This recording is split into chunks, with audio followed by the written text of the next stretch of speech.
America నుంచి అక్రమ వలసదారుల్ని ఏరి వాళ్ళ దేశాలకి పంపించేస్తా అంటున్నాడు ట్రంప్. చరిత్రలోనే కనీవిని ఎరుగనంత మందిని డిపోర్ట్ చేస్తా అంటున్నాడు ట్రంప్. ఇది వినడానికి ఒక సెన్సేషనల్ వార్త, అమెరికా పౌరులకి ఆనందం అనిపించే వార్త. మన వాళ్ళలో ఇల్లీగల్ ఇమ్మిగ్రెంట్స్ ఎలాగూ చాలా తక్కువే కాబట్టి ఈ నిర్ణయం వల్ల భారతదేశీయులు, మరి ముఖ్యంగా తెలుగు వాళ్లకు పెద్దగా ఇబ్బంది ఏమీ లేదు. ఎటొచ్చి ఈ నిర్ణయంలో కాస్త ముందు వెనుకలు గమనించాల్సిన పని ఉంది అంటున్నారు అమెరికాలో కొందరు విశ్లేషకులు. అవేంటో ఒకసారి చూసేద్దాం. అసలు ఈ నిర్ణయాన్ని అమలు చేయడమే ఊహించినంత ఖర్చుతో కూడుకున్న పని. మిలిటరీని రంగంలోకి దించి విజిల్ బోయర్ల సాయంతో ఏరివేత కార్యక్రమం మొదలు పెడతా అంటున్నాడు. అలా ఏరివేతలో దొరికిన వారిని ముందు జైల్లో పెడతారు. ఆ దేశీయులందరూ కనీసం ఒక విమానంలో పట్టేంత మంది దొరికే వరకు వాళ్ళని అలా ఉంచి పోషించాలి. ఆ తర్వాత విమానాలు ఏర్పాటు చేసి ఆయా దేశాలకు పంపాలి. ఇదంతా విపరీతమైన ఖర్చుతో కూడుకున్న పని అని అంటున్నారు. అలా అంటున్న వాళ్ళు డెమోక్రాట్స్ తప్ప ఇతరులెవరూ కారు అనేది మరొక వాదన. అంతేకాదు, మెక్సికో, వెనిజులా తదితర దేశాల నుంచి వలస వచ్చిన ఈ ఇల్లీగల్ ఇమ్మిగ్రెంట్స్ అతి తక్కువ వేతనాలకు బ్లూ కాలర్ వర్క్స్ చేస్తున్నారు. కూలీ పనుల నుంచి బాత్రూములు కడిగే ఉద్యోగాల వరకు అన్నీ ఉన్నంతలో చవకలో అవుతున్నాయి. ఎందుకంటే వీళ్ళు ఇల్లీగల్గా అమెరికాలో ఉంటున్న వాళ్ళు కాబట్టి ట్యాక్సులు కట్టక్కర్లేదు, కనుక అడిగేది తక్కువే ఉంటుంది.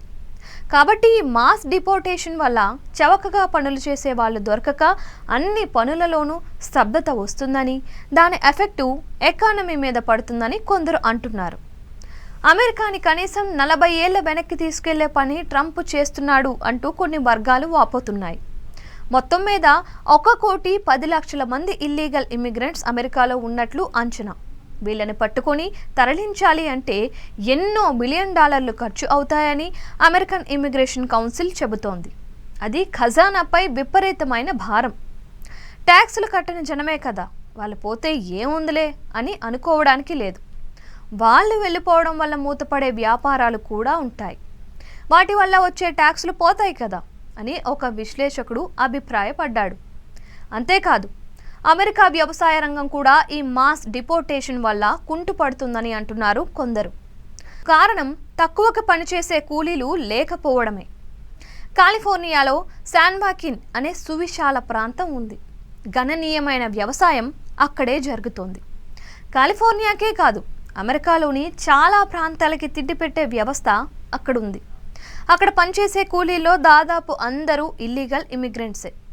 ఒక్కసారిగా వాళ్ళు డిపోర్టేషన్కి గురైతే చాలామంది పస్తులు ఉండాలి అని రైతు సంఘం అధ్యక్షుడు మాన్యువల్ కున్యా జూనియర్ అంటున్నారు. కానీ ఇక్కడే మరొక వాదన కూడా ఉంది. ఈ ఇల్లీగల్ ఇమ్మిగ్రెంట్స్కి ఇన్నాళ్ళు ప్రభుత్వాలు కనీస జీవన వేతనం కింద కొంత మొత్తాన్ని ఇస్తున్నాయి. అదంతా ట్యాక్స్ పేయర్స్ మనీయే కనుక ఆ డబ్బు దేశానికి మిగులుతుంది అనేది ఒక లెక్క.